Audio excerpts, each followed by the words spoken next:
the stories are told. Warrior hearts beating brave and bold. Small town pride in the air we breathe. The spirit of the game will never leave. Forever and always go Warriors, we shout. With fans in the stands, there's never a doubt. Game day Saturdays where memories ignite. Under the lights we fight the good fight. Welcome to this episode of the Waldorf Gridiron Club podcast. We are going in season 4. Episode 2, and so of course, we got to start talking to players, Troy. Yeah, I mean, at some point we're going to have to we're going to talk to some people that actually are on the football field, and not just chopping. No, absolutely not. So this week we're kind of changing gears. A lot of times we bring in those names that our fans have heard of before because we've seen them or we've talked about them, and we've talked about this guy. I think with Coach Chapa last week, if I remember correctly. Yeah, we talked about him a little, how he's got some skills and he's causing some good challenges for the defense. And so, we've brought him up. Your son knows We have him. never met him. Your son knows him. Yeah, that's what Absolutely. I do. I hear that, yeah. Yeah, but we're super excited to have a transfer coming up here to Waldorf, Luke Valdez. Luke hails from Texas guy. Luke, welcome, buddy. I'm glad to be here. Thank you for having me. Yeah, absolutely. Yeah. So what are you most excited about? I enjoy talking. That's good. I like talking a lot, so I'm excited to be on here. Excited to be just kind of a new person on here. So I got to know, Luke, did folks on the team talk about the podcast at all, or is it like when I asked you, is that the first time you'd heard about it? So when you asked me, that was actually the first time that I had heard about it. Right. I was like, Gridiron. I was asking around a little bit. I know I went and asked DT and I asked Angel. I was kind of like, oh, hey, do you know anything about this podcast, the Gridiron Club? He's like, oh, yeah. He was like, I know. He's like, a couple of guys have been over there. And I was like, oh, sweet. And I was like, I hadn't really heard anything about it. So I was super excited. So I was very excited to be on here. Yeah, obviously we're excited to have you. We're excited to have you here at Waldorf. We're excited to have you on the podcast because I think folks out there in Waldorf Warriorland, you're gonna get to know his name. You got some goals for yourself this year, Luke. I guess we don't know numbers yet because we're still working on that. But the reality is that the first time I met you and Coach Chop and I talked about this last week, what are some of the things that you want to do? So first thing that I kind of wanted to do, I always like to kind of set myself high standards, of course. I like setting goals, kind of things that I can shoot for. And so I like to push myself. So my goals, personal goals, of course, for this season is I would like to break the touchdown record for this season. And I would also like to break the reception yards this season. So fortunately, Coach Chop, I got to remind him after we practice because he tends to forget. It's a little joke that we got going on, but I got to remind him I'm going to get those numbers. So I'm gonna write them down in my bathroom. So wake up every morning, brush my teeth, and be like, all right, I got a goal for me. I got something to break. I got something to strive for. Andy, what were you writing down in your bathroom when you went to Waldorf? I was some high goals there, and I was probably drawing pictures of, anatomical parts. Yeah. Because I had to share. I mean, it was a family. We all shared the bathroom. About the time my older sister walked in there, I'd be like, oh my God. She's not that way, but still. That was probably what I was doing. I mean, my goals were pretty much like, I don't know, live through the day.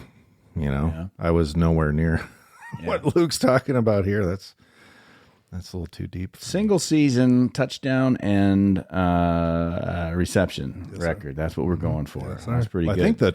I think 12 is our number, right? Didn't we talk about that? 12 touchdowns, receiving touchdowns. I believe that was the original number that was said. I don't know if that's the actual number though. Right. That one was told to me. Okay. But I know it was kind of up in the air about it.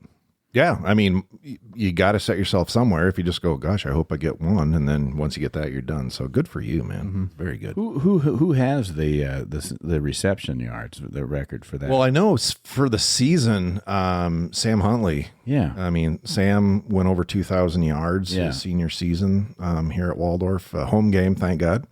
Yeah. But yeah, Sam, you've heard of his brother Tyler Huntley for the Ravens. Yes, sir. Yeah, that's That's Sam's brother. Oh, wow. So, yeah, he comes from good football pedigree. But let's be honest, I think you come from some pretty athletic parents, do you not?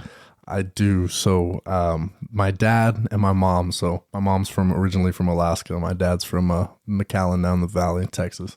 And so my dad and my mom met at BYU. My dad played football at BYU, and my mom also played football there. All right. Wow. Yeah, hey, they were going against each other. I thought she was a gymnast. That's how you do it. There we go. That's how you do it. Bring them young. A little bit. So my mom was a gymnast over there.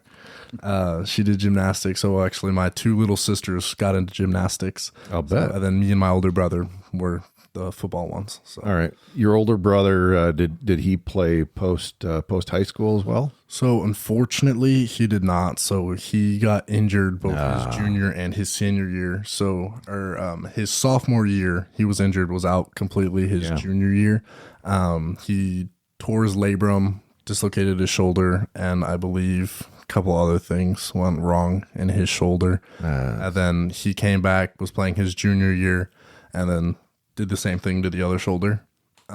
Fortunately, that one wasn't as bad as the right shoulder, so he was able to play his senior season. So that was really fun. We got to play some football together. Great. So that was a lot of fun.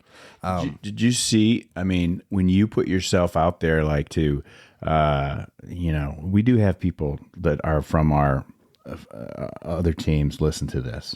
We set them off on a good footing last year. We were coming into the GPAC and we wanted to get to know everybody. So last year we just did a whole summer series of a really popular summer series, just getting to know the towns and the schools that we were getting to be a part of the GPAC. And now I think we've got some followers. We've had some of their coaches on this program as well. Mm-hmm. So when you put yourself out there and say, hey, listen, my goals are this and this, right? And then it's like, does it bother you? Like they're going to say, hey, number 7 is 7, right? Mm-hmm. Number 7. Keep an eye on number 7, but you're like, it's fine. You're ready to go. Hey, just competition, it's going to be competition. I love me some good competition. So that's what I'm here for. I'm here to play some football and be competitive. So, Well, you're going to get it. I mean, I don't know how much they've talked about the GPAC, but we are, it's not even a question if it's the best conference in the nation. I mean, in the NAI, obviously, I think last year was the first time in like 9 years that either Morningside or Northwestern wasn't in the national championship game. So these are two of the teams that we're going to see this year. Obviously, a week from tomorrow, that Saturday the 30th, we're going to be over in Orange City playing I believe. NAI hasn't come out with their rankings yet, but I think somebody had them ranked number 10 in the nation. Morningside, I think, is number 3, something like that.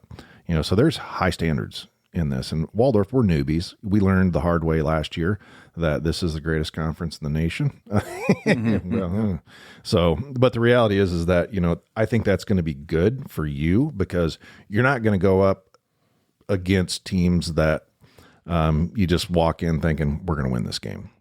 Yeah. So it's going to be good for you. Yeah. I've been hearing a whole lot about the Northwestern team. So I've been hearing a lot of chatter between the coaches, the players. So I'm very excited. I like that. That's our opening game. Yeah. So.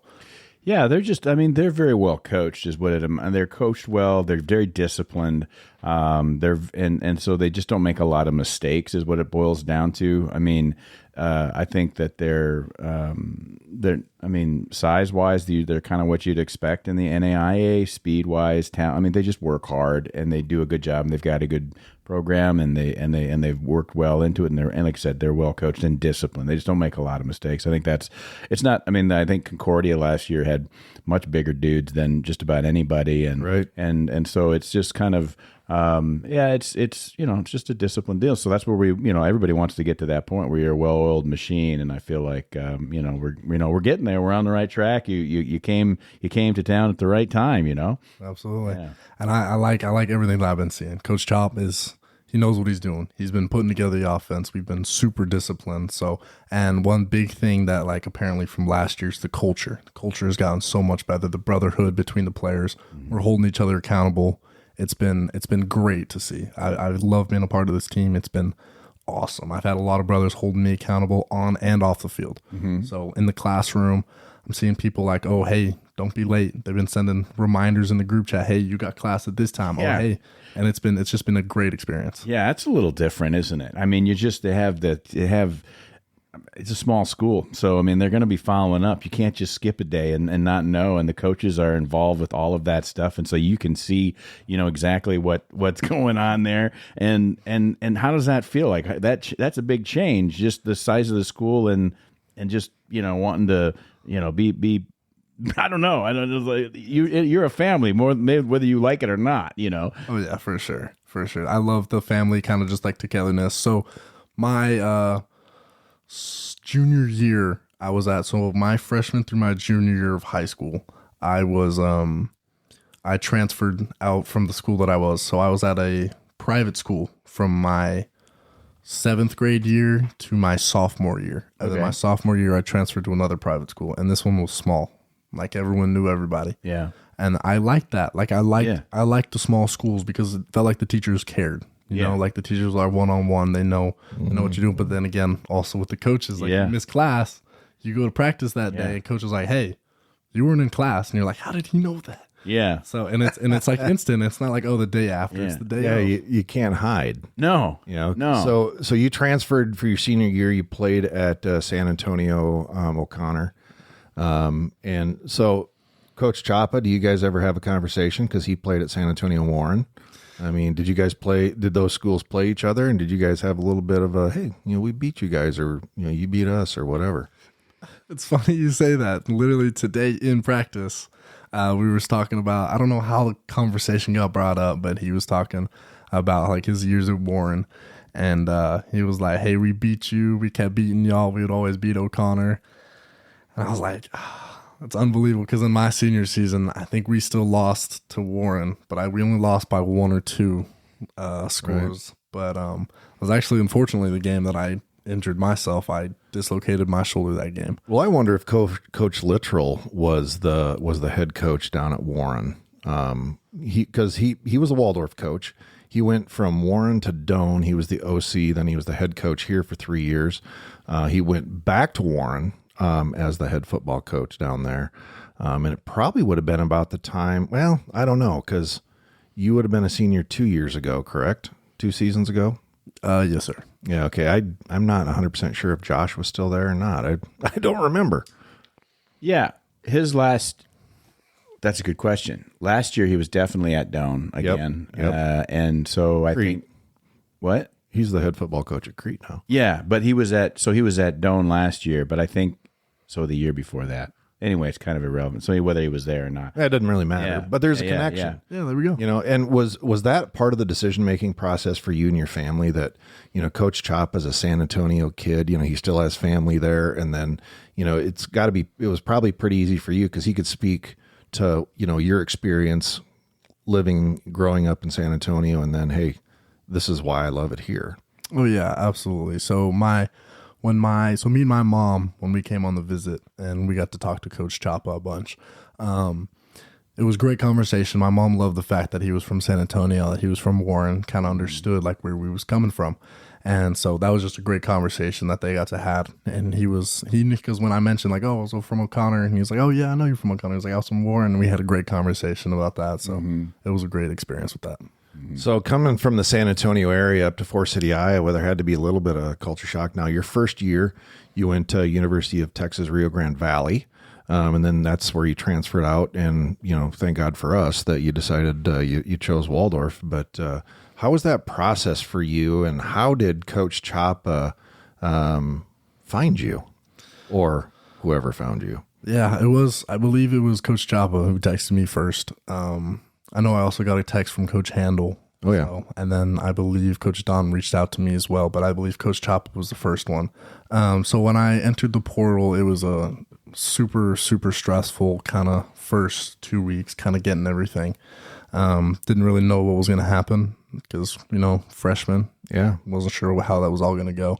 So it was a stressful experience for me, but that summer, man, I worked hard. I was outside, was on the field every day, trying to work my best, just waiting for people to comment, DM me on Twitter and stuff like that. Cause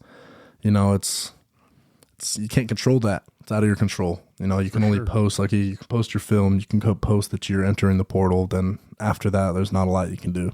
Yeah. And so it was a little stressful because Coach Chapa reached out to me much later in the summer. It wasn't like, okay, I entered the portal and Waldorf right there. It was, I believe Waldorf was probably maybe third to last school's text that I got. And I remember him texting me, and I just liked the way he was coming off, the way he was talking to me. So I was like, text him back. And I think the key thing that was really big there was he kept following up, because I had, obviously, like, you're in the portal, we got a lot of people, different people talking, and but he kept following up, and it was awesome. I just liked the way that, like, it really seemed like he wanted me there, and he was like, I really, really want you here, and it was just awesome. I love talking to him. And so I was like, I'm gonna take a visit here. And so when I actually got to talk to him in person, speak to him in person, man, it was a great experience. He's a great man. I love talking to him. Yeah, he's good people. Obviously, we love Tyler Chapa. You know, he's our guy. But you had a lot of success, you know, so it's not like anybody was going in blind. You know, your senior season, 11 touchdowns, like I think 1,100 yards or something like that. You averaged over 15 yards a catch. So it's not like you were an unknown quantity coming in. I mean, you were definitely turning heads, and, you know, that's what got you to the FCS level. And again, you know, everybody wants to have success post high school, but it's like, you're going to have success here. I mean, I've been watching a lot of stuff that goes on in practice, and watching our quarterbacks, not just Chris, but Jack and Tate. The timing has been pretty impressive for these guys, you know, so that, I mean, they put in the work, and obviously, what's your feeling about this offense as it's coming together? 'Cause it's somewhat new. Yeah. I know. So I actually met Chris on my initial visit here, and we got to go out on the field and we got some work in. And I love the way he threw the ball. I love the spiral that he had. He's got a cannon for an arm, man. He can sling it. Yeah. And so as we started going through the offense, I was a little worried at first because Chris looked like he was a little tense back there in the pocket. But as we started rolling through, getting there, man, he really calmed down. He goes through his reads and he knows what he's doing. I like our offense a lot. We're an even between a little bit of run, a little bit of pass. But no, Chris definitely can sling it out there. So it's been a great experience for him. So great experience for me too. He's always giving me the ball, getting all of everybody ball. Well, last year we saw Chris interchangeably with Lou, and of course Lou's around as a student coach, helping out. Big tall guy, can't miss him, you know, and is in. I gave him a his nickname. thing. Oh, you did? You gave a nickname? Yeah, we were talking. Chop and I were talking. I said, "Hey, Coach Williams over there, what would be better than Sweet Lou Williams?" Yes. I mean, Sweet Lou. Sweet Lou. I said, you're going to have to act like a 60-year-old man. We're going to get you a cigar and a fedora and some sunglasses, right. and you're going to have to get a gravelly voice. Yeah. I remember when I played football at Waldorf. That's right. I mean, whiskey and cigars. That's how you do it. Sweet Lou Williams. That's awesome. Sweet Lou. There you go. Yeah. So you're going to have to call him that, Luke. Yeah. Hey, Sweet Lou. Sweet Lou. Sweet Lou, we'll see what he says. Yeah. So. Yeah, we'll find out. Well, anyway, we saw him.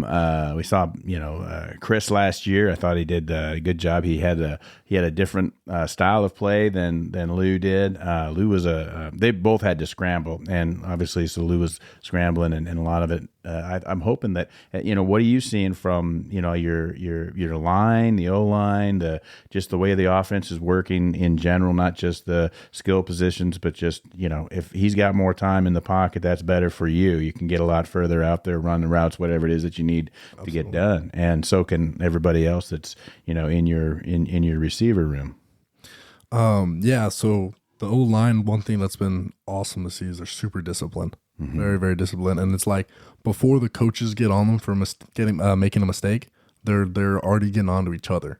Like they know, and like they discipline each other. They after practice, right? Like if they mess up, like they be doing their own punishment. Okay. Like the coaches aren't asking him to do anything. And but no, yeah, he's definitely gotten a lot more time. So I've been running some deep posts, and I'll turn around and he's still just sitting there and just chilling, and it's been awesome to see. Yeah. 'Cause you got to need a good O line, because you don't got some big boys in the front, there's nothing a receiver can do about Yeah. that. No, absolutely. It's going to be a lot of very short passes. Absolutely. Yeah, a lot of screen, a lot of screen. So, but no, yeah, they're very disciplined up front, and it's been great to see. So what have you been doing around Forest City? Have you been able to get out and spend 20 minutes and explore the entire town, or Honestly, with spring ball and There's a little dig there. He said, take 20 minutes to explore the town. Like it takes like at least 30, 40 minutes to do the whole thing, Andy. I mean, well, if you walk, yeah. Yeah. That's what I mean. He has a assuming. car. Yeah. Okay. Exactly. See everything. Yeah. So unfortunately, I haven't really been able to do a whole lot. I know my mom did. She had a bunch of time while I was at practice because she stayed for like 3 or 4 days while we started practicing and stuff. And she found a couple of spots. I guess there's like some hiking spot where you can go up on this like tower and it overlooks everything. Pilot Knob. I think that might be, it was something like that, but I know she told me about that. I've taken a couple of cities to Mason City, had to get some groceries from Walmart. And so fortunately that long drive is not fun. But one thing that I do notice is, man, there is a lot of corn. There is so much corn. We have a lot of corn here. Yeah, it's something that we really, really take pride in. We could have more corn, to be honest with you. We don't need all those soybeans. Yeah, they figure in the state of Iowa we raise about 13 million acres of corn in this state, and you've noticed that it's a bit humid. 1 acre of corn for you listeners. Here we go. This is 1 good. acre of corn in the peak growing season will put off about 4,000 gallons of water a day. Yeah. 1 acre of corn, 4,000 gallons a day, 13 million acres of corn in this state. So That's a lot of water. That is a lot. she's humid. There's a lot of water. Bazillions of gallons of water in the air, which is why it's this way. It's a do a wet little heat. bit. Yeah. Oh, it is It's a wet heat. And it's been called wet. corn sweat. Corn Yes. sweat. Oh, Yeah. Yeah. You didn't know that? I did not learn something new every Corn day. sweat is what it is. Here we go. Yeah, now Andy's going to Google I got machine it. Well, no, I'm going to do, 4,000 times 13 million. Oh, there you go. You're going to get one of those bees in there and you can't figure out I can't figure out to the 15th or whatever. Oh, wait, if you turn your phone to the side, 52 billion gallons of water a day Yeah. into the atmosphere. You wonder why we get storms and tornadoes. What it is. Speaking of tornadoes, Luke, how was your experience with your first Iowa tornado warning? Man, that was terrifying. I must say, terrifying. I was driving with my grandparents. We were having a great time. They came to visit me. Great surprise. And we're driving. It's getting a little dark. And then in the distance, we see like a spiral something coming down from the sky. Yeah. My grandparents are like, oh, it's a tornado. And then all of a sudden, I just hear this loud, just roaring noise. And I'm like, what on earth is that? I roll down the window. It's that siren going off. I'm looking around. I'm like, what on earth is going on here?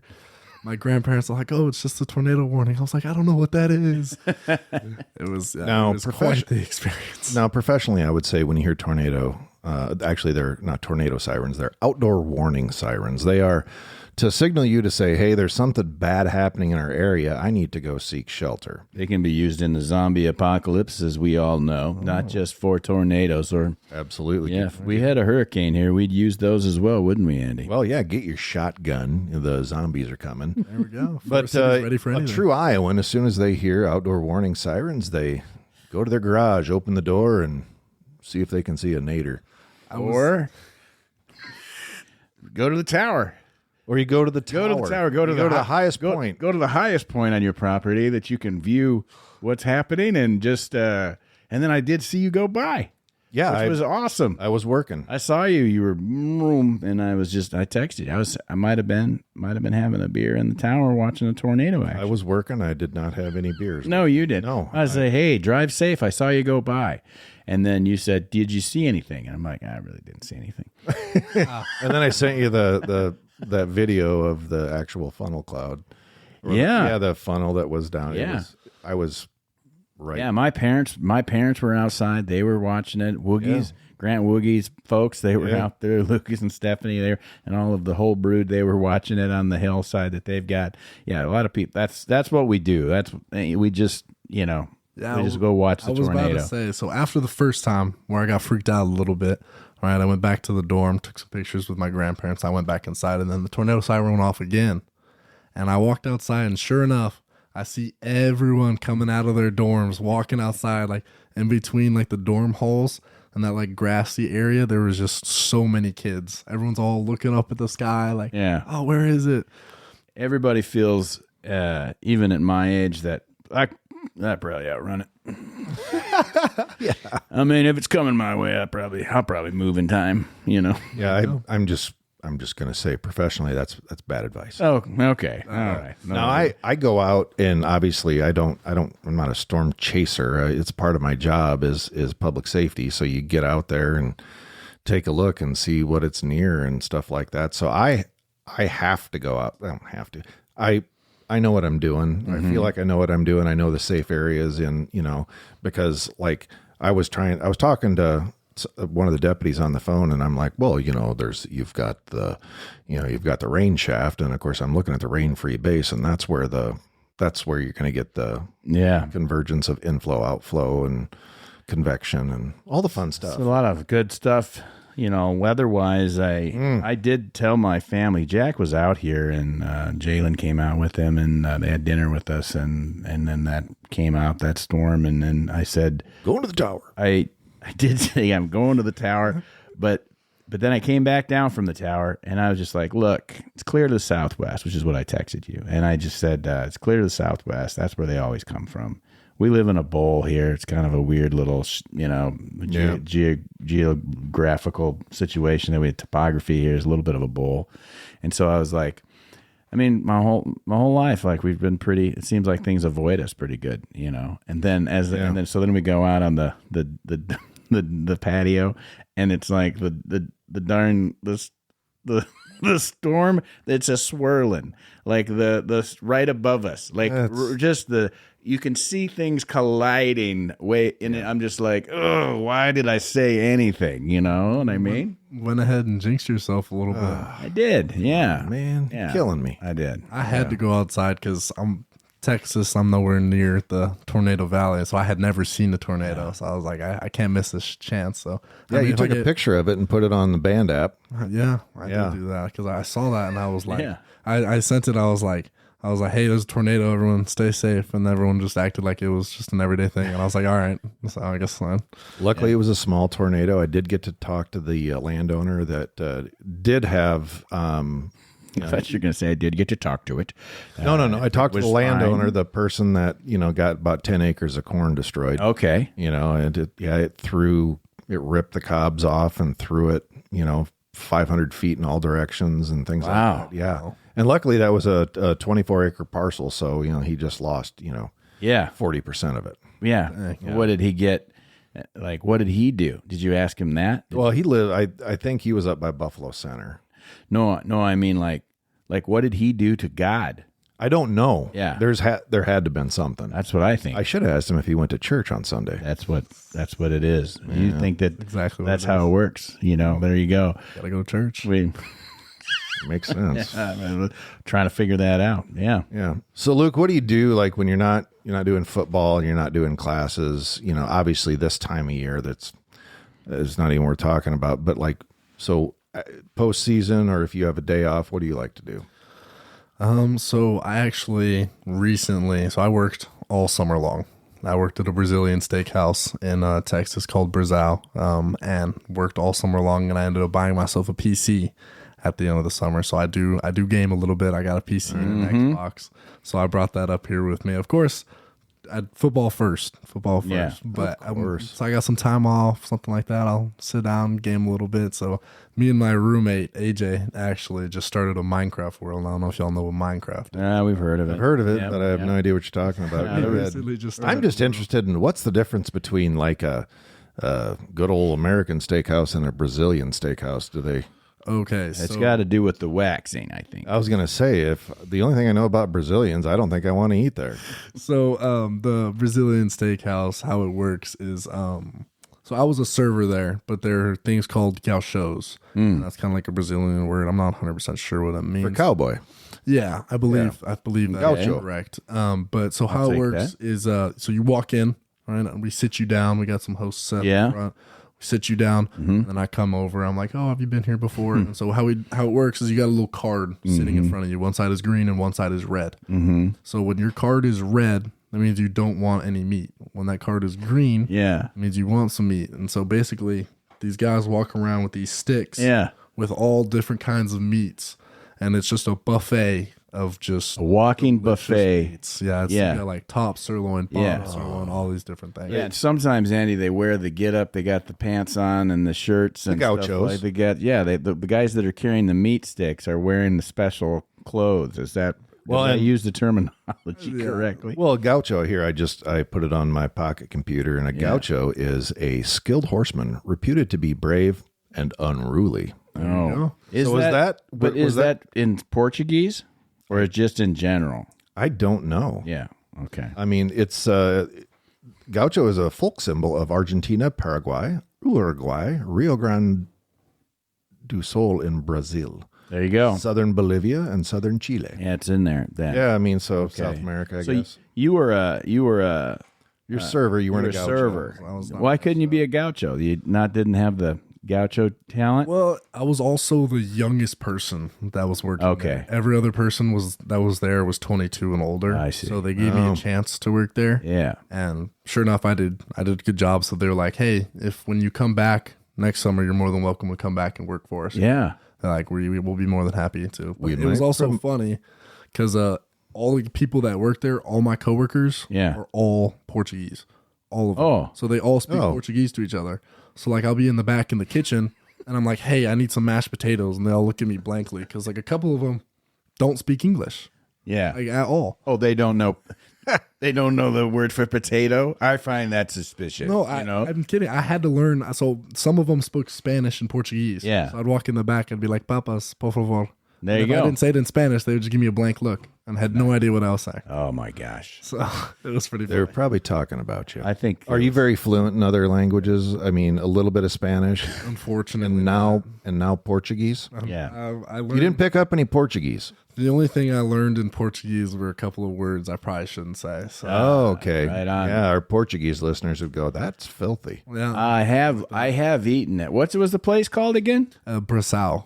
Yeah, I don't think that's. I ate at a place that took the whole family down to Kansas City. They're one of those places, and I don't remember what it was called. Brazilian or Yeah, it's the same exact thing, Oh, same thing. And you know what I'm talking? Is there like a chain? There's a chain. Poco de Chao. Yeah, that's it. I think that's it. okay. I've only been there a couple of times. So I'm in, and that was the only time that I'd been to the one in Kansas City. Anyway, thanks Aaron Kiglin for giving us a family gift certificate to go check that place out. It was fun. Lots of food. Absolutely. So much food. Much. Yeah. So they're carrying the steaks around on a stick, Oh, it's and then you just kind of go, "I want the third one down," or they just kind of whop. Oh, some of them are just like these big old, just monster pieces. So they have them on these sticks and they have knives, and they'll ask you, they're like, hey, you want it medium or medium rare? And then you say, oh, I want it medium rare. They'll cut it. You have these little prongs in your hand. You grab the piece. They cut a piece off, and you can be like, oh, I want 2, 3, maybe 4 pieces, and they'll just keep cutting you pieces. It's almost like a buffet. That's pretty much. Yeah. So you just sit there and eat till you don't feel well. So, yeah, exactly. I can do that. yeah. I'm pretty good at I it. think we could. Trust me, I did that. It was We could make some success happen there. Yeah, eat some good food. So if you go back this summer and work there, maybe we'll do a trip down to San Antonio, like a gridiron. Take a bus. Well, we've talked about assisting, with the recruiting situation and, maybe tag along when some of the recruiting, some of the coaches might need some assistance. Not actually talking to kids or doing anything, like recruiting wise, but maybe just, going to restaurants, picking out places to eat. They don't have time to think about that. No, Yeah. absolutely You not. gotta. Yeah. All right. So when you're gaming, what's like Minecraft? Tell me what you do. I don't know anything about this. Is it like fighting or do you like make characters and go kind of like The Sims back in the day? Well, I mean, yeah, I guess you can customize your character. But Minecraft, it's kind of like everything's cubes. So Yeah. water is kind of like cubey, lava's cubey. Basically what it is so you join the world, right? You gotta destroy wood, you can punch wood, And then with wood, you can make sticks, planks, stuff like that. So you can build pickaxes, swords, all that stuff. So the goal is you want to build a house, obviously. Then you want to get good gear. Right? Like diamond gear is probably the best gear. Netherite gear, I think, is what it is now. And there's like different places you can go to, like the Nether, and that's like you go through a portal, or like the End, and that's like where you face off against the Ender Dragon. That's how you technically beat Minecraft. You beat this like big old dragon at the end, and that's how you win. Like Legend of Zelda. That's From back in the day. Which, when I was at Waldorf, I wasted a lot of my life playing Legend of Zelda, but I won. Well, I did. as long as you won, Yeah. how do you win at Minecraft? You beat the dragon. Yeah, you beat the. He just beat said the that? dragon at Yeah. So, but also it's Why not does like. there always got to be a dragon? I don't know. Why not like Why? Well, okay. Yeah. There's also another thing that you. So after you beat the dragon, it's not like the world ends. It kind of becomes like, okay, you beat the dragon, now you can do whatever you want. So there's this other thing that you can beat. It's called Hipster. the No. it's Skinny jeans wearing hipster. There's a skinny jeans Yeah. guy with slick hair and a little man bun, and Yeah, got a that's what it is. Man bun and a goatee. There's something suspicious there. Yeah. You might see me rocking a man bun later on Okay. in the season because my If hair. you can gets do it, long. do it. Yeah. I obviously can't. So just jealous mostly. I cannot grow hair. I mean, I can grow hair like crazy, but it gets to a level and then it looks even dumber than normal. I think you should go. Full fro. I completely agree with So that. go get a perm. Yeah, And then just get a really tight perm. Yeah. Oh, really tight. Okay. Tight. Let it grow out. Get a Yeah. really tight perm. Yeah. Let it just. That's what I'm saying. How about if I break the records, you got to get the perm. Ooh. No. Luke, I hope you break the record, but there isn't enough money. That's a good challenge. I like that. But I look dumb enough the way it is. Yeah. I mean, now that you guys can see this, Yeah. I don't need any help. Yeah, when the little red dot is on, that's how you know that it's on you. Otherwise, it goes on and off, and that's what's happening. I just figured that out a little while ago. Yeah. I was just watching. Wow, technology's hard. Technology is hard. But It yeah, this is all new for us. Yeah. Well, just people seeing me over here just farting around with these. They can't see what I'm doing, but I'm just changing all these things. Hey, new is fun. New things is Yeah, absolutely. It's kind of cool that we get to test this out on a new warrior with new technology. Yeah, that's right. Did you see, everybody, that we got this helmet here? Oh yeah, And it's this is what's going to be. Hold on, hold the tag up over here. the one that says rejected. Yeah. It's got so this is, if you can see, yeah, I can see what we're doing here. There we go. So this is the new, one of the things going to be on everybody's helmet, the Iowa. Coaches wanted to say this is where we're from. And you can see you got the W up here that's got by their, where Forest City is located, and actually really taken over quite a few towns with that size W in that part of the state. Kind of Algonash. Yeah, but we've got it. And then obviously the numbers on the other side. And there you can sort of see it. I covered. Yeah, it says has 641 on the front bumper, and it has family on the. Oh, I didn't see that. Look at everybody. 641 Yep. on that on the front. And what'd you say on the back? Family. Yeah. Yeah, Luke talked about that just a minute ago. Yeah. Yeah, the nice part about that helmet, folks, is Nice. that we're going to This have. is rejected, so you can't wear it in a game. But we're No. going to auction this sucker. It's off. an extra large, so if you do want to wear it just, around the yard, yeah, it'll fit most anybody. electrical extra large, the right size. I Yeah. have a really big head to wear that. Yeah, so somebody's going to be able to bid on that bad boy and take it home, put it on the mantle. Yeah, it'll happen. Is it our first game we're going to do that? Well, I don't really know. Community night? Nico Page told me that he would give $1,500 for it. So, Oh, really? yeah. What is he coming up with? He's got some hidden. Oh, we got a lot of cheese. He's got some cheese over there. Oh, there we go. He may have not our have been first- serious, but I told him I'm writing it down with his name on That's it. right. Starting bid I $1,500. was about to say, what do we got? 1,500. We got 1,600. 16 over here. We got 17. Ooh, there it is. We got Not too 1,800. bad. That's very good. Speaking of vocation, Luke, what's your major here? So my major is actually finance. So unfortunately I'm good at math. I do not like math. at Yeah? all, but I've gotten pretty good at math. So I chose the finance route because my brother chose the management route. So You guys are going to get together and just take over the world? Yeah, so fun fact, actually, I mean, if y'all want to go check this out, it's M4 CSG Corporate. We created our own company. So me and him have our own company. We're a contracting company. Unfortunately, we're still kind of starting it up, kind of getting all the kinks all worked out. But me and him, he's my best friend. I've known him since my 7th grade year. So we didn't want to work a 9 to 5. Me and him were like, I refuse. We're not going to work a 9 to 5. So we started Own your own company, and you can work 5 to 9. There you go. Right. And What kind of contracting are we talking about here? So we kind of decided to take a little bit of a risk. So the only reason why we took this risk was so his mom actually has started her own companies before. So she's been helping us out, kind of giving us pointers, what not to do, what to do. And so we decided to contract over anything. So like we can do any contract we can contract government, right? Other companies, but like we haven't chosen like a specific thing that we're going to contract. So that's a little bit of a risk because like, of course you have to hire people and that always doesn't go as well as you want it to. All right. When I hear contractor, I think building a house. Yeah. Yeah, but you can contract anything. Uncle Hammer. Yeah. That wasn't your uncle. HIV. Well, let's hope we don't contract that. That sounds dangerous.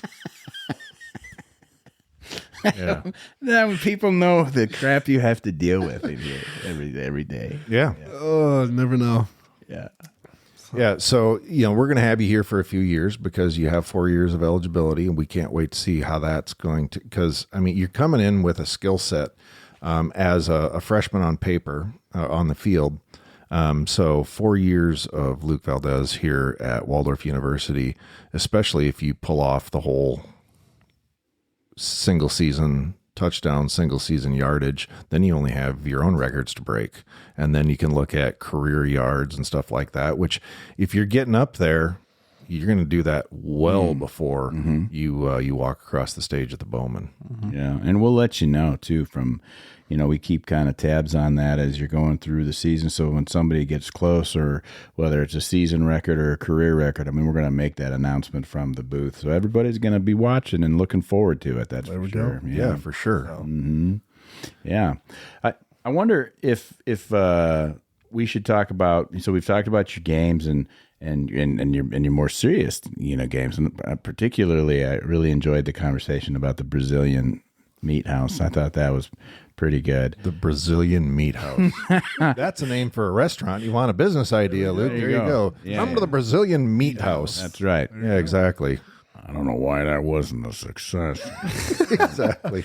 A lot of different folks came in than I expected, but it was good. So I want to know more about this. We had people in the last year or two that have come in, players that have come in, and they're just like, yeah, I got a side hustle. Like they're doing we had the Power Wash King, and we had he graduated, and then we had some other folks that are doing side hustles as well. And I think that of lot of the players were here over the summer, and they were all either working or doing side hustles or both. So is this? Are you a side hustle guy? You're entrepreneurial spirit, it sounds like, and you're gonna find something to do around here so you can stay around all summer. Yeah, so I'm actually a big golfer.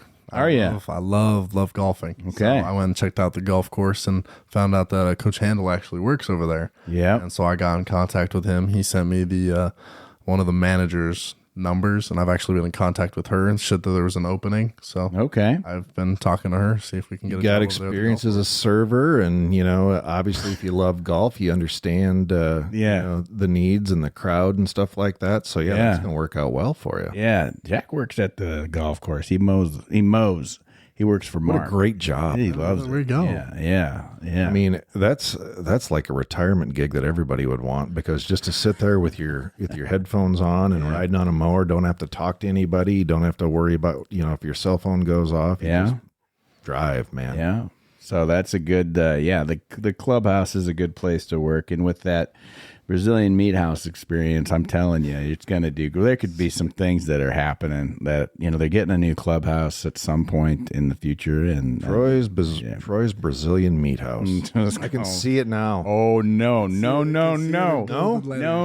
It's going to be Big Lou's.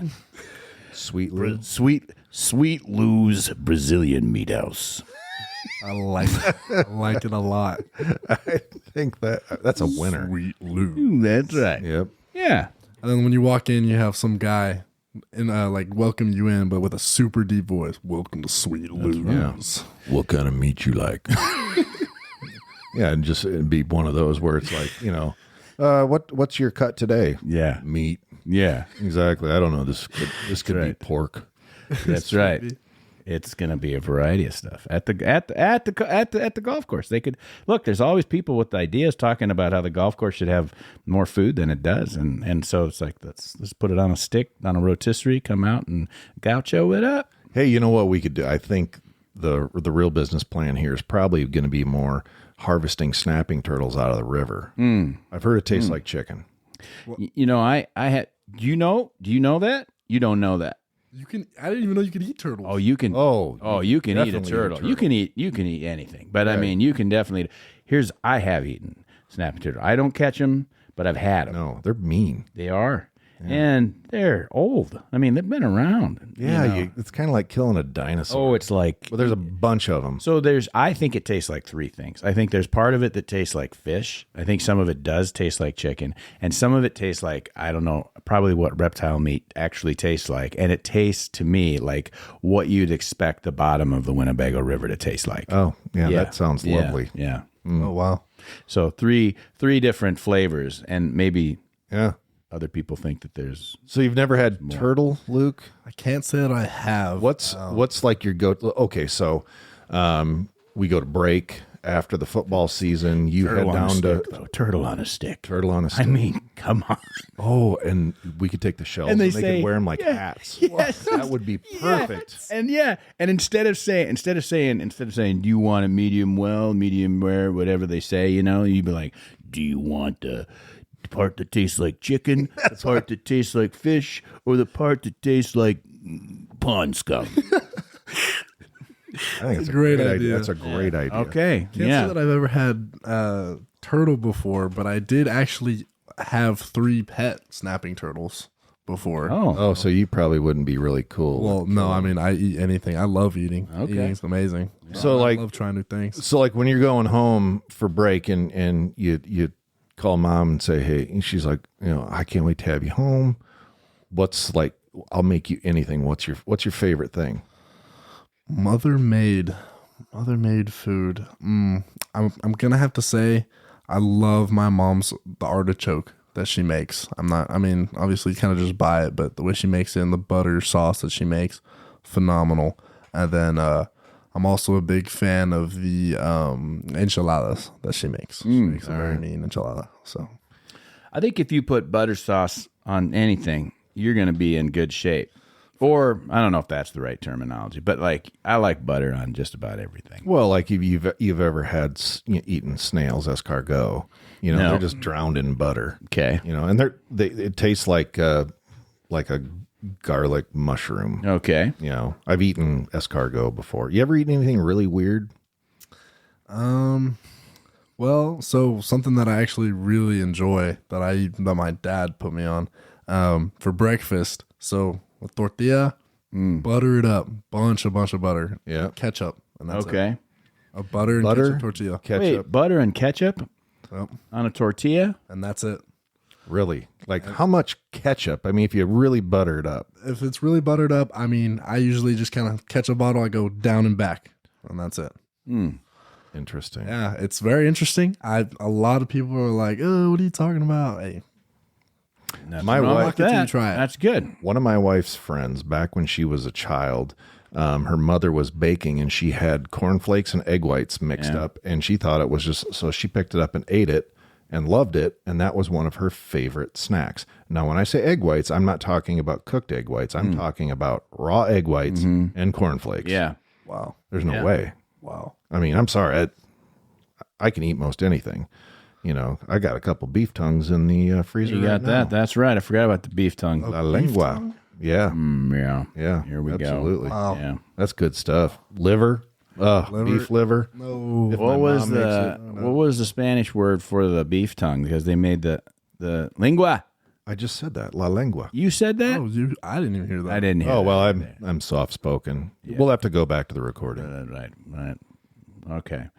Very good. All right. So let's say if you had anything that you could. So first of all, what do you think about the how early we start? Right, we're in class right now. Classes start early at Waldorf, but then we also get out early. So like just before Thanksgiving, you're out till after the New Year. What do you think about that? What does your family think about that? So my family actually likes it a lot. Well, I will be, unfortunately. So because we have that long break, Thanksgiving to almost after the New Year, right? I'm going to be driving home. So I got a long drive ahead of me. But my parents are super excited that I get that long break to come and spend back with them. Because I won't lie, this is definitely the farthest I've been from home. And I do miss my home. I get homesick every once in a while. So I call my parents, try to call my family as much as I can. My sisters called me last night, all three of them. So that was really cool. They FaceTimed me. It was just my older sister, and all three of them were there. So that was a great conversation that I got to have. So tell me about that again. So you have three sisters? So I have three sisters and an older brother. So Okay. I have an older sister, an older brother, and then two younger sisters. Okay. All right. That's great. 5 kids. I like that. It is. That's That how is you awesome. do it. Family's everything. Yeah. And it can be tough, but our hope for you, Luke, is that you find family here amongst the players, the coaches, the community. I mean that's one of the things that we pride ourselves on is that when you get a kid from San Antonio, Texas, comes all the way up here to show off his skills and contribute to the team, the university, and ultimately the community, we want to make sure that we honor that, so hopefully, and we do our best to do that. So hopefully you'll find that place where, someday you'll walk across that stage here at Waldorf and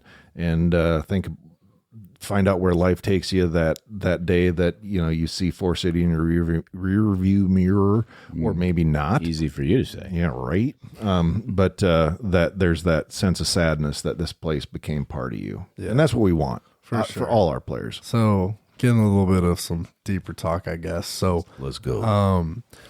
So kind of my whole kind of football career through high school was hard for me. So as you all know, throughout high school, I went to 3 different high schools. Mm-hmm. So, and I feel like the hardest part for me was like I got a family with that school, and then I had to leave, and I had to start all over again. Mm-hmm. And I did that. So I was from Geneva to TMI, then to TMI to O'Connor, and then to O'Connor to UTRGV, and now from UTRGV over here.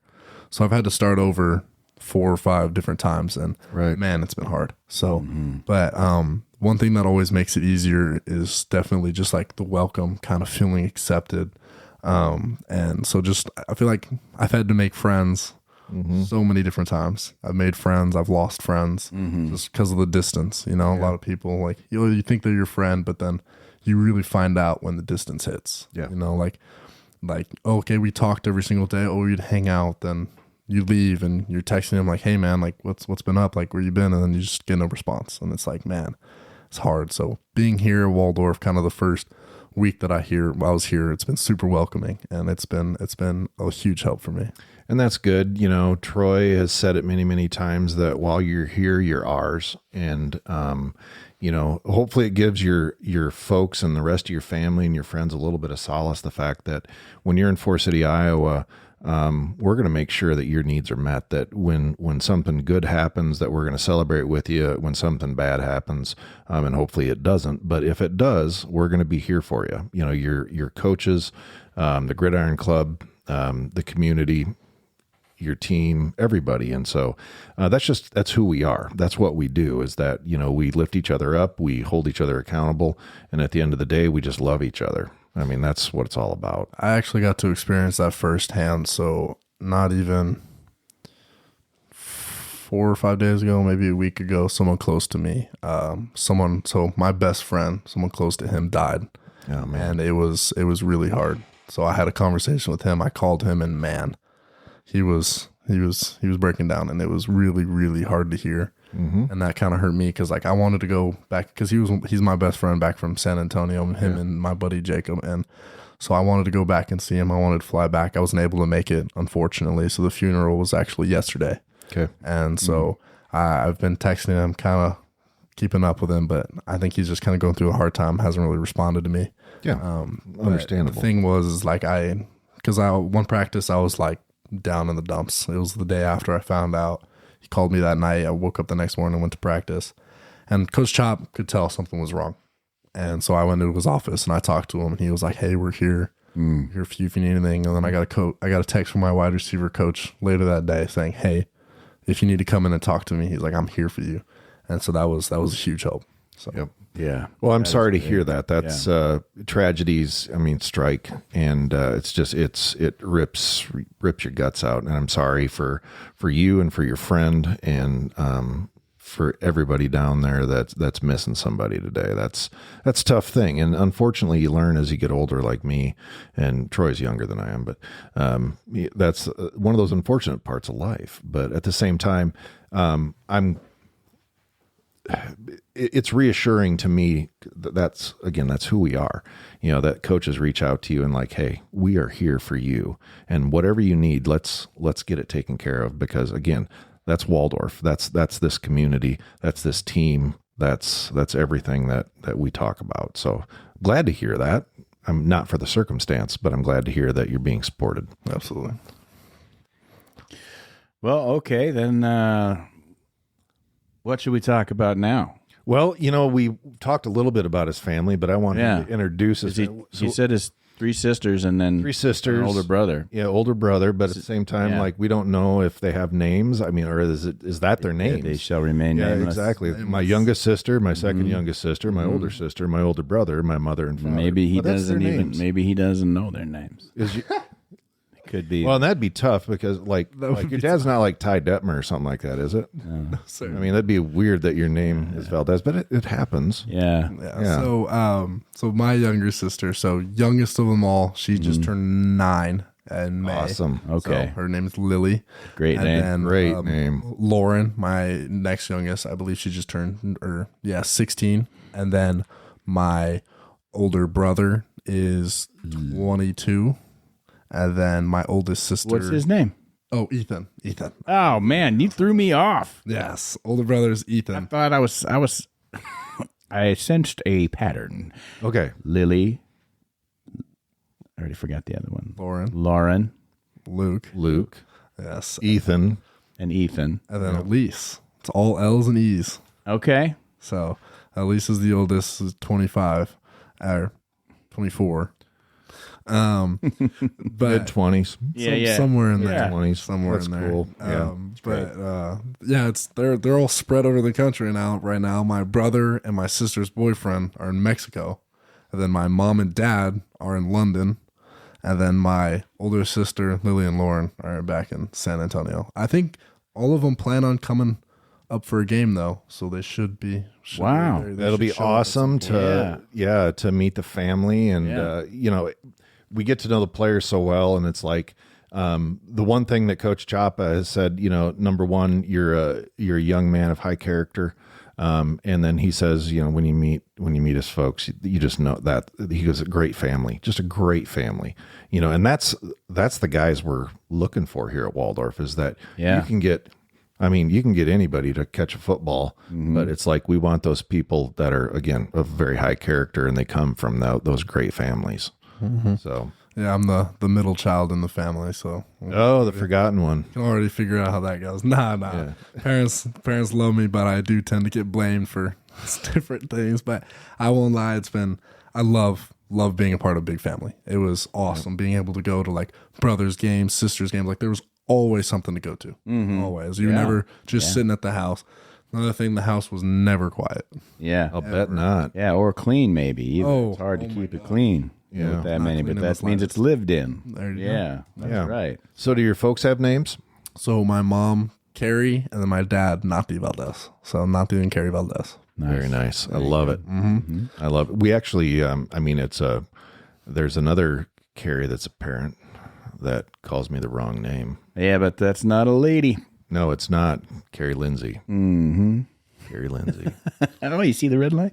I see the red light. You can call me Grandpa Buff. Oh, Yeah, that's He right. likes that. So Carson Lindsay's dad is he's a coach, and you want to talk about another kid from a great family. But I just became a grandfather 3 months ago. Yeah, and it's the greatest role that anybody can have. And actually on September 4th, my family will welcome another grandchild, a 9-year-old boy named Gabriel. Yeah. He will become a permanent member of my family forever. You know, we already love him like he was born into this family. He's a wonderful kid. But yeah, and so, we were talking about, what are they going to call you? What are they going to call you? And I think Troy originally said, is it going to be Papa Buff? And it's like, no, I'm going to be Grandpa Buff. And Carrie Lindsay decides to call me Papa Buff. Oh, It has a ring to it, much like what did we say, Lou? What did I say? Sweet Lou, Sweet Lou, and Papa Buff, bringing you oh man, Brazilian meat. that might be have to. Sweet Lou's Brazilian Meat House. Sweet Lou's Brazilian Meat House. I can't wait. I want to see a sign. Yeah. I want to see a Sweet Lou's Brazilian Meat House sign. All right. Yeah. So like, have you ever been to a Japanese steakhouse? What's the difference between Japanese and Brazilian? So the And Japanese. come on, be culturally aware here. I mean, Japan and Brazil, They're not even close to each other. not even close to each other. Yeah. Way different hats, I'll tell you that. Not a turtle shell. I think I've only been to one Japanese steakhouse. It was a long time ago, but that's the one where you got like the oil kind of cooking in front of you. All right, bring you the raw meats, and you kind of just hold it in the oil, wait till it's cooked, Yeah. and then you eat it. Yeah, you've been. No, You've never been to a Japanese steakhouse? I've never been. No, I'm okay. Truth be told, I'm not a huge fan of steak. Okay. I like it if it's done well. I mean, and because it's got to be Iowa beef because it's the best in the world. But I'm a agree with huge. that. You give me an Iowa pork chop, an Iowa chop. Yeah. Luke, have you had one yet? Not from Iowa. I can't say that I An have. Iowa chop from Iowa is the best cut of meat you'll ever have in your life. Yeah, it's a thicker cut of the Iowa, it's a thicker cut of the chop, and actually to do it correctly, you're supposed to cook it 30 inches over charcoal, and then there's a lot of butter involved, so you know that I'm gonna love it. Yeah, Iowa chop is pretty amazing. Yeah. Where would someone go about getting one of those? Iowa. No, I think Yeah. It's probably somewhere in Iowa. we're gonna have to.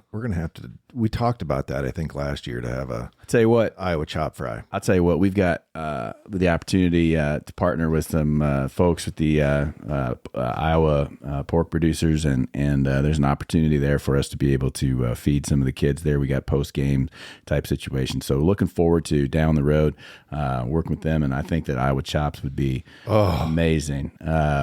So you guys, you're going to find out that we're going to feed you after the games, and it's not going to be a Brazilian meat on a stick. It's going to be, I think the first time the first home game is going to be it's going to be rib crib. Ooh. Yeah. So we're going to have a couple choices of meat. I know it's pulled pork and Meat in a pan. Pulled pork, smoked turkey. Oh, yeah. Delicious mac and cheese, and I forget the other stuff Trish has put together for us over there. Does a great job. Our beloved Courtney Woogie is going to drive over there in his wheeled vehicle of some sort and pick it up for us at the so that it's back in time for the game. And it's going to be awesome. So yeah, that's a catered meal that we're going to send your way on community night, and we'll do that every home game. Yeah, September 6th. Yeah, There we go. yeah. It's exciting. So, Luke, one of the things we always like to do is we're getting close to our probably over an hour, doesn't matter, but we always like to give our guests like the last, if you want to, give a shout out to your family, the fans, say hi to friends, whatever you want to do. But we always want to make sure that you have the opportunity to just have the last word is what we always like to refer to it. So is there anything as I'm droning on that comes to your mind? Yeah, I can think of a few things. Definitely, first thing is that I would not be here without my family. Family is everything, as we know here at Waldorf. That's something that we drill into each other. But the biggest supporters in my life, that will always be the biggest supporters in my life, no matter what I do, will be my mom, my dad, my sisters, my brothers. So my brother worked with me all summer long. He had a job, he worked his job, and he still found time to come run with me, to come work out with me. And my dad on Instagram, he'll send me like motivational speeches and stuff. And he's just always been someone that I've always looked up to. He was a freak in college, just absolute monster. And I want to be just like him. That's what I'm trying to learn. That's what I'm trying to strive for. I want to make him proud. You know, I want to be able to make everyone around me proud. Kind of just been like, man, I know him. That's my son. Just kind of like, I don't know, something like that. But no, they definitely mean the world to me, and would not be here, would not be anywhere, would not have like anything that I have now without them. So it would definitely be a big shout out to my family. So I love y'all. Yeah, very well said. I love it. And Mom and Dad, you got a lot to be proud of with this young man. You know, we've just spent the last hour with him, and you know, expecting big things, and we'll be surprised if they don't happen. You know, and that a lot of that is from you folks. So thank you for trusting the Four City community and Waldorf University with your son. We're gonna try to honor that. Yeah. Oh, yeah. I thought you were going. Yeah. Oh, no. That's Okay. what we do. I mean, I've said it 100 times. You haven't heard it. That's like because you didn't know there was a podcast, but now you do, and you've been a part of it. And perhaps the first episode that is actually filmed successfully. Look, we've been working out bugs. There's reasons for that. Coming up next week, Wednesday, we're going to be doing the Warriors live show once again from Shooters and on the North End Highway 69 in Forest City. Great food, great beer, great drinks of all kinds, just great atmosphere. It's a place for the Warrior fans and the Warriors to get together. They usually give some sort of a discount to the students. I can't put words in my mouth, so I have to make sure that's the case. But we were just out there a little bit ago, a night or two ago, just to make sure that everything worked. We'll be live streaming for sure on Facebook, on the Waldorf Gridiron Facebook, and hopefully also on our X account. I had to make sure we had the blue check mark and make sure that we were able to live stream. So I think we're getting some of those things repaired with this new system that we've got here. But we'll continue to get better and better, and with all this stuff, including we can live stream to YouTube as well. So maybe that'll go through where we're at right now, Sunnyside Farm Studios, and on that channel until we figure some things out. But anyway, yeah. So congratulations on being part of the inaugural episode of the video Gridiron Club that we've been talking about for now 3-4 years. And thanks for making note of your family. That's huge. That's who we are. When you come to 4C, like Andy said, that I said, you know, you become ours. And so for a while we've got you, we're going to take care of you. Mom and Dad and your siblings are always welcome to come on down to Iowa. I think it's awesome. But what are they doing in London? I don't know, what are they doing over there? Can't say. Secret? Are they like Mr. and Mrs. Smith? That's kind of exciting. That could be a thing, huh? Ooh, you know what I'm talking about? Lives. That could be interesting. I recently just watched that movie, actually. Oh, okay. So I got that reference. Nah, I think they're just going. They went on a trip with they're like they're good friends. Oh, okay. So they're coming back. Oh yeah, they've just been hanging out. They're not living in. Oh no, they're just visiting. Yeah, they're just visiting. Okay, all right. And then I would like to say thank y'all so much for having me. It's been a blast. I'm so glad I got to be part of this podcast with y'all. Well, and thanks for taking the time, Luke. You know, you got a lot going on, obviously, with school and with football and stuff like that. So you take an hour and a half out of your life. So we appreciate you actually coming out and letting our fans get to know you a little bit better. And that's it, folks. Number 7. Look for number 7 at our games. That's Luke Valdez. He's a good investment, Andy. He's a good investment. Ooh, you like that? I do. Yeah. Finance major. All right. Yeah. Sweet Lou's Meat Shack. What do we call it? Brazilian meat. Meat House. Meat House. Okay. Yes. Yeah. He's got to come back to the Meat House. That's right. Well, next time on this episode of Sweet... Yeah. Thanks for listening to the Waldorf Gridiron Club podcast, sponsored by Sweet Lou's Brazilian Meat Shack. Oh, yes. Meat House. Anyway. All right, folks, thanks so much for listening. Luke, thanks for being here. That's going to do it for Season 4, Episode 2 of the Waldorf Gridiron Club podcast. Thanks, everybody. For Troy Thompson, this is Andy Buffington, and forever and always, go Warriors. Tailgate smoke rises under the sky. Laughter and cheers as the moments fly. Players suit up with fire in their veins. This is our home where passion remains. The podcast echoes the stories we share. The live show reminds us we're always there. The best small college where legends are born. A family